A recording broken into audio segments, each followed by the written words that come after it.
Hello and welcome to the Hopecast with Rachael Flick. Rachael is a speaker, inspirational author, and an overcomer. As Rachael is walking through her own journey of grief, she's challenging others to persevere and overcome their own circumstances. Find out more at rachelflick.com. Here now is your host, Rachael Flick.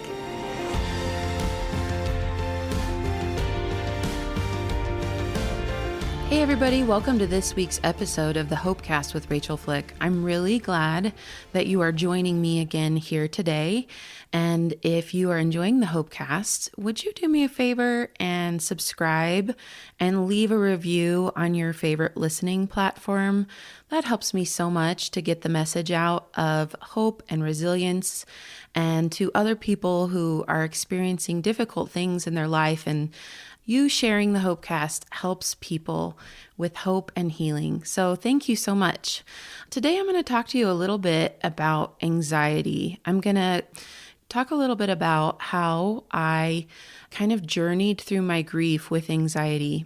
And one of the things that I've learned walking through Micah's death is that everybody's grief looks different.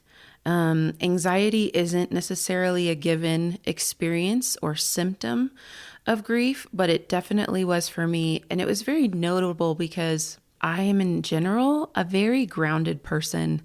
I have had a lot of people say that my presence is peaceful, and even you guys' feedback for the Hopecast has been that my voice is soothing and that maybe I need to start recording some sleep casts, which I think is hilarious.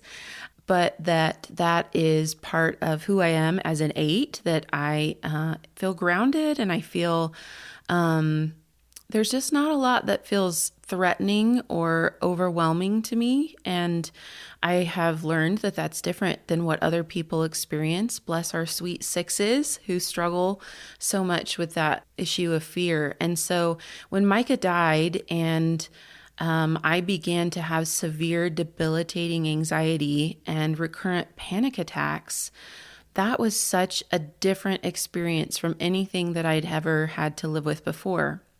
It did cause me to realize that I had been living with a low-lying level of anxiety on a regular basis as the adult child of an alcoholic, as a trauma survivor. But I had learned to compensate and cope with it in a way that it was almost white noise in the back. But when Micah died, the volume came to an absolute roar, and I could no longer ignore it. And in many ways, this has become a silver lining or a gift because I stopped trying to live with that low-lying level of anxiety, waiting for the other shoe to drop, feeling like the sky was going to fall. But I could kind of work with it. I could work around it. I actually had very solid disassociation skills because of growing up with a lot of anxiety in my home. And so I didn't realize that the anxiety was there and I was avoiding it. So I had my first panic attack of my whole life the week Micah died, and it was the day that I went to see his body at the funeral home. And that experience was so traumatizing for me that I broke down into what I later came to know was a panic attack. And I couldn't breathe, and I couldn't stop crying, and I couldn't hold my own body weight. It just caused me to collapse from visceral, physical reaction. If you struggle with anxiety, if you have panic attacks, you know they're very physical experiences. And for many people, they come on with what seems like no provocation, and you're not sure why your body is experiencing the symptoms that it is. And I had a very interesting conversation that I love that I get to share with you guys right now, which is I was sitting around a table with people who also had panic attacks. And we got into this conversation where we started saying, oh, well, I have hyperventilation, or I have sweats, or I cry, or I have shaking or trembling, or I feel tingling in my hands and feet. And it was every person at the table had experience with panic attacks, but they were all different. And I think that sometimes that can be confusing for people, because if it doesn't manifest like you think that it's going to look, then you're like, well, is this really what it is? And what is this anxiety about?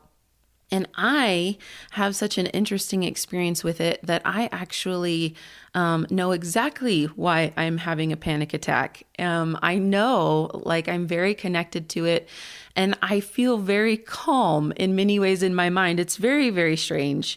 I did not feel calm that day at the funeral home, and I have had panic attacks that are more classic, with the crying and the shaking and the hyperventilation and just being completely ungrounded. But in many times, I will have all of the physical symptoms, and I will be talking to my body and saying, you are fine, you need to calm down. I'm like counseling myself, coaching myself, and I cannot control it. And so I am riding the anxiety wave through my body, and I have learned some tips and techniques to manage my anxiety because it became such a pervasive force in my life. And especially the first year, I feel like at this point in my healing and the Sarah Set work that I have done, and I've told you guys about that has helped tremendously with my experience of anxiety now. And I have panic attacks far less often. I don't know if this is true or has any root in reality, and I would have to look it up to see if my experience holds any actual technical weight. But it almost feels like with the panic attacks in some ways that it's like blowing up a balloon. Like, it's really hard the first time, but if you let the air out, the balloon inflates much more easily every time you do it again. And so it's almost like panic attacks can become habituated in the body. And that's what I felt like was then after that, anything that was triggering or overwhelming to me would cause a panic attack. And I've grown through those experiences, done a lot of work, done a lot of EMDR and processing things that, my whole world was upside down, right? Like, every single thing in my life changed from the very moment that Micah died. There was nothing in my life that was the same. My entire routine, every day, I was taking on tremendous accountability and responsibility that had been Micah's, and I had tremendous help, and I'm so grateful for all the people who came along beside me. But the idea that it was now my job to learn it and figure it out was just devastating, especially in light of trauma brain. And you guys, I don't know if you've heard of trauma brain or widow brain, or I called it juvenile dementia. I still call it juvenile dementia because I'm 38. I was 35 when Micah died. And it literally became like I was communicating in hand gestures and I couldn't think of basic words. And that's because my brain had gone into a state of survival and fight or flight. But honestly, it made me feel very inept. And so when you combine that feeling of total inadequacy and like, I can't even finish a sentence and I probably shouldn't be driving because I'm so distracted, with the feeling that you're responsible for all of these things that didn't used to be your responsibility yesterday. And in addition to the stress and pressure of the way that Micah died, it just felt overwhelming to the point of collapse. And so some of the things that I have learned to do have a lot to do with grounding. Grounding is a therapeutic term that is a concept of getting back home in your body. And especially if you've been a trauma survivor, you have intentionally learned to disassociate from your body. If you've been abused, if you have experienced a home with a toxic level of stress, chronic stress, if you were put into a situation with people in your life growing up that you couldn't get away from, what you learned to do was to disconnect from your body. And that actually wires into the brain that you are purposely checking out of hard things. And that is absolutely a survival mechanism. And we needed that in childhood in order to survive the things that we did. But now in adulthood, that becomes a trigger for self-medicating. it becomes a trigger for not being able to sit with your feelings or even having any idea what your feelings are whatsoever. And it is part of the anxiety process is that it doesn't matter. It's not logical, right? It's not reasonable. And so you disconnect in order to not feel the things that you're feeling. And so when you ground into the body, if you've learned to get out of your body in order to survive, like learning to ground into your body is incredibly difficult. And so there's some great tips. I feel like I have become the panic attack guru because I've had so many, but you can hold ice cubes in your hands to just bring yourself into the present moment.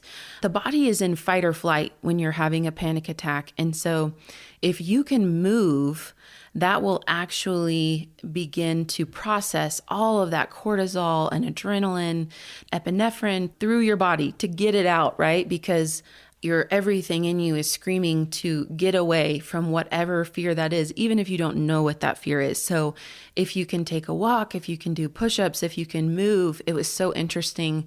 I was organizing my garage after Micah passed away, and there were many things in there that it was time to release and to sort through and give away. And that was eliciting panic for me to be connected to these possessions that had been part of our life. I mean, I'm talking about, furniture, and I don't want this bookcase, not necessarily like precious memorabilia or something like that. But I chose, because I've learned that when I move through my panic, it actually helps release it faster and the panic attack processes quicker than if I just sit there and tremble and shake or feel it working through my body in that way. And I had this most interesting experience, and I think that other people absolutely know about this, and I did not. But because I was moving, we were moving boxes and getting things out and putting things in the shed and taking things to Goodwill. I was sweating. It was in the summer. And I will tell you guys, my sweat smelled different. I was actually excreting the chemicals of fear. Like when they say that, dogs can smell fear, there is a physical release that happens. And so you will notice this if you are exercising through a panic attack. I'd just be curious to hear if other people have experienced this as well. But it was just such an affirmation that my body was desperately trying to get rid of the toxic feelings that I was struggling with.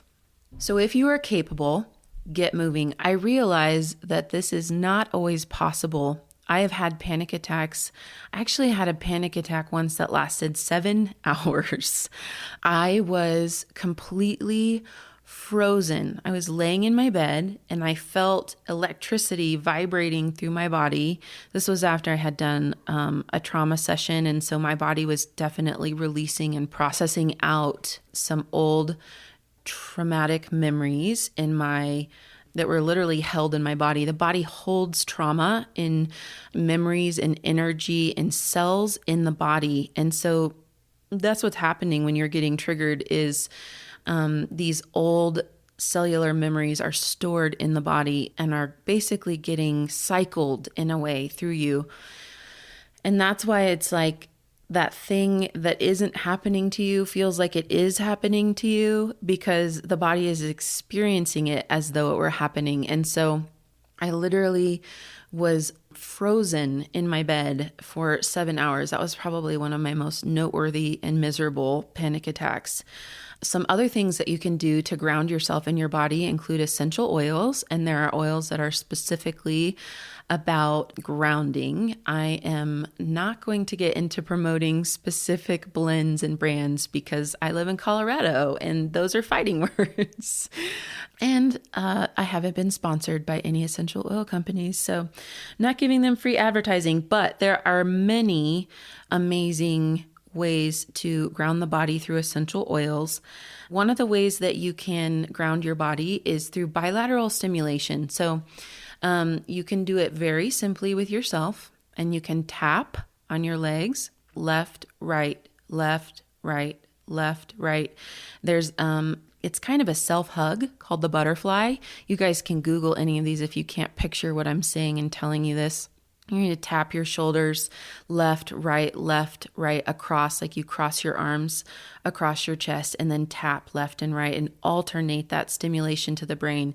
If you happen to have access to bilateral stimulation paddles from the EMDR tool belt, those are incredible in shifting the brain chemistry and bringing the body down. That's actually one of my favorite and fastest ways. They would be worth the investment for you to go and find a set of the buzzer tapper paddles, just for the ability to get bilateral stimulation.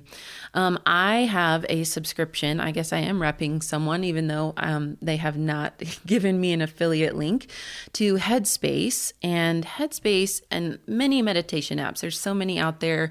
This is a paid subscription that I have, but they have guided meditations for all kinds of emotional issues. They have ones for if you've woken up in the middle of the night with anxiety. They have sleep casts. They have sleep music where it'll just play music to sleep to for, I think, 500 minutes. I don't even know how many hours that is. Forgive me for my terrible math skills. But I have been so happy with how that's helped me. I struggle a lot with anxiety in the evening. I've noticed that was the time that Micah and I used to spend together. And now not only is he not there, but I am home as the only adult in the house. And so that brought up a lot of anxiety, and I really struggled with sleep. And I know that I'm not by far the only one who has experienced what it is to struggle with sleep, staying asleep because of anxiety. And Headspace is one of those apps that I'll turn on, and it does some grounding, some calming techniques, and then begins to walk you through falling back asleep and training yourself to fall asleep when you struggle with anxiety is one of the ways that we rewire the brain. And so there are other great apps out there. I'm not nearly as familiar with other ones as I am with Headspace. But even if you just got on there, and I think that they have a free trial week or something like that, and see if you like it, that's been an incredible resource for me. So those are some very physical, practical tools that you can use for your anxiety. I want to talk about kind of some of the mindsets that I have developed as I've been healing. And one of them is what it looks like to stay absolutely present in this very moment. Because here's the thing about grace. And grace is the good things that we don't deserve from the love of God. That grace lives on the thin blade of time. So if you've ever watched a clock that has seconds, or maybe it's milliseconds even, but it's like has its own arm. And so picture the second hand sliding across in perfect time right now. That's where grace lives. As you're listening to this in the car, as you're doing the dishes, as you're taking a walk with the dog, grace is right there with you right now. Whatever you're anxious about that's coming, grace is not in the future, and it is not in the past. Grace is with you right now. And so if you step out of right now when you're anxious, you are walking away from the provision of God in that space. When Micah died, the week was very busy. I've told you guys a little bit about this and all the things that had to be done. And the idea that, after we sat and planned the funeral and chose the clothes, there's just so much to do with death, which is so crazy and counter to what in many ways that we need, but it all has to be done. And so I would, think to myself like, oh my gosh, I have to go and do this processional or go buy this thing for the funeral or, go choose a casket and that thought in and of itself was absolutely overwhelming.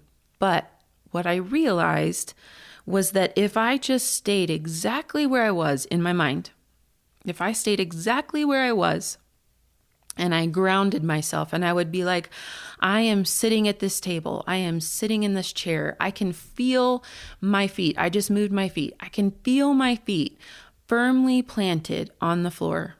I am not under threat in this moment. I have what I need. I am safe. And as long as I could stay in that place, I could avoid many of the anxious thoughts of there is no way I can do this. I'm so overwhelmed. I'm so inadequate for this task. I couldn't possibly be successful in any of this, and the sky is falling. And you know, the catastrophizing is such a huge part of anxiety, and that we go to the worst case scenario and we see ourselves with the least amount of capacity, and we just imagine that the worst of whatever could happen is coming. And that's so much of what anxiety is. And here's the thing about anxiety and dread is dread overpromises and underdelivers every single time. Because I will tell you that I struggle so much with dread of, I call them grief anniversaries because they're grief anniversaries. And I just get so anxious when I know that there's a holiday coming, or Micah's birthday is coming, or I need to do something. And what I've learned from walking through these really painful places time after time after time is dread always overpromises and underdelivers. The experience of the anticipation is far worse than actually living through it. And here's the thing. Your track record so far, listening to this podcast, surviving hard things, is 100%. You have survived all of the hard things that you have experienced up until now. And you need to tell yourself that when you are looking at something that feels overwhelming, that you couldn't possibly tackle or be successful in, or you don't know about it. Dread is fear of the unknown future. It's fear of the unknown. It's like what we don't know, we can't control. We're afraid of that. Like, you can't win with anxiety. You're afraid of what is going to happen, what's not going to happen. It's like, well, I'm missing something, right? Like, I should be afraid. And here is where we use fear as a protector. When we use emotions and psychological pieces of ourselves as a protector, what we're saying is, if I am not afraid of this, I am not vigilant, and I will miss something bad coming at me. And so I need to anticipate the bad. I need to start with the bad. I need to start with the fear. And if I'm not fearful, then I'm screwed. And that's what the voice of fear saying it's there to protect you, that is such a lie that is keeping you bound right now, that you need that fear. We know that there's healthy fear, right? You should be afraid of falling off a cliff when you're on a hike. You should be afraid of driving your car off the road.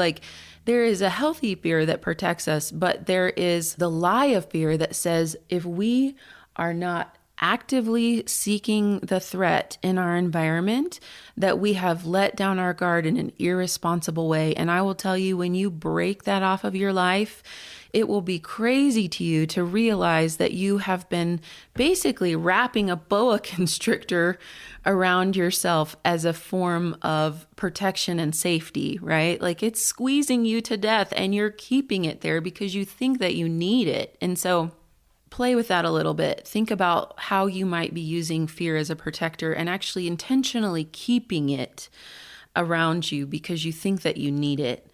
The last thing that I want to talk to you guys about with fear is when we are anxious about the future, we are in the headspace where we are trying to control outcomes that we don't even have access to yet.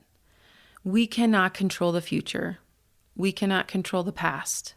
We can only live right here in the moment. But here's the thing. God is outside of time and space. He literally has access to the past, the present, and the future all at once. And so God has seen the road ahead of you.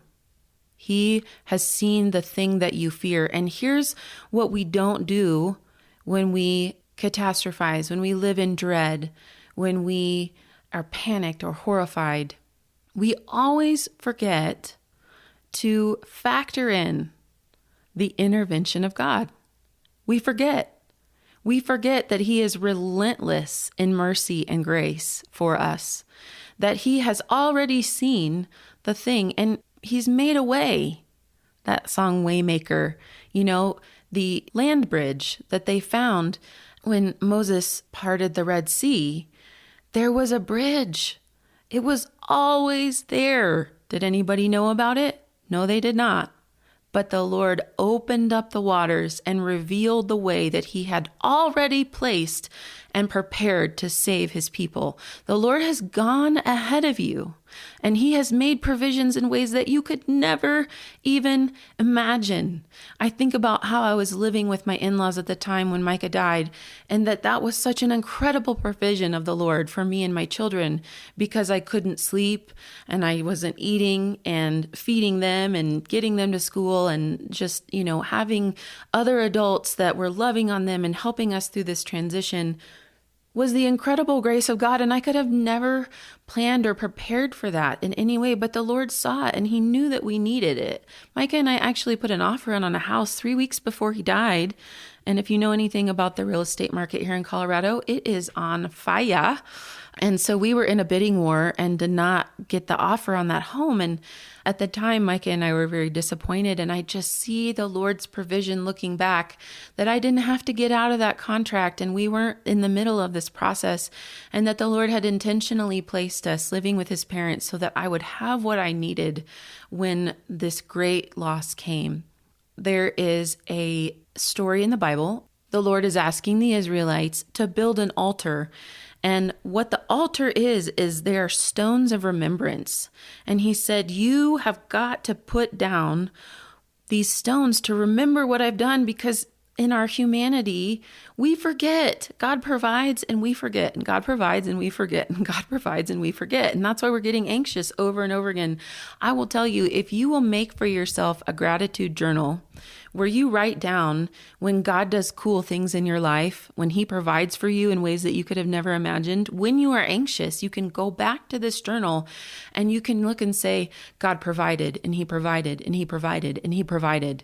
And so today, I don't have to be afraid, because he already knew what I needed before I even needed it. And he went ahead of me and he made a way. So when we are anxious, we forget to include the intervention of God's grace and mercy. We forget. We just think that we're going to go into it all by ourselves. And you are not alone. You are not alone. And that is a truth that has rooted itself in my heart and has been such a huge part of my healing and my journey. I have not done a single minute, a single hour, a day, a week, a month, a year by myself. Always the Lord has been with me. If you feel stuck, if you feel like you can't see, don't understand where he is, ask him. Ask him to show you where he is. Show you where he was in a hard season of your life. What was he doing to provide for you? Sometimes we really have to sit back and just listen. He's faithful. He can't deny himself. He's going to show up. And I would love to talk to you more about that.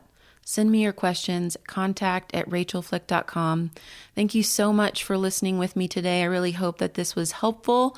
And I know that my fellow anxiety sufferers can relate to this. And hopefully you can take some of these tools and shift some of your mindsets that are generating energy around anxiety in your life, and that you can be free, because anxiety is a prison. Fear is a prison. And you can have full and abundant life without it. And when it manifests in your body in a panic attack, you can hold your ice cubes and use your essential oils, because the truth is that we're human and we're going to have fear and we're going to struggle, but we don't have to do it alone, and we can do it well. Be blessed, you guys. I'm thinking about you. I'm praying for you. And I look forward to connecting with you next week on the Hopecast with Rachael Flick. You've been listening to the Hopecast with Rachael Flick. To find out more, go to rachelflick.com. While you're there, you can book Rachael for your next speaking engagement. Her inspiring message will be sure to engage and touch the heart of your audience at your next conference, church event, or business function. Go to rachelflick.com to book her today. While you're online, you can discover more information about all of the platforms that this podcast is on. Also, be sure to click on the social media icons at the top of the page, and you will be directed to Rachael's social media sites. If you listen to the show on Apple Podcasts, we would appreciate if you would subscribe and leave us a review. Well, that's all the time we have for this episode. Thanks for joining us, and we will see you next time for another edition of the Hopecast with Rachael Flick.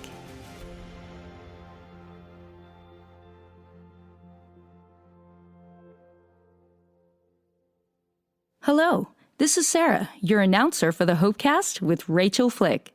Did you know that you can book Rachael to speak at your next conference or event? A compelling speaker, Rachael's vulnerable style of storytelling connects with listeners on a heart level. Her raw and honest message of hope and resilience, spoken from the depths of her heart and out of her own life experiences, captivates audiences from beginning to end. Rachael tragically lost her husband Micah when he was killed in the line of duty while attempting to arrest a car thief.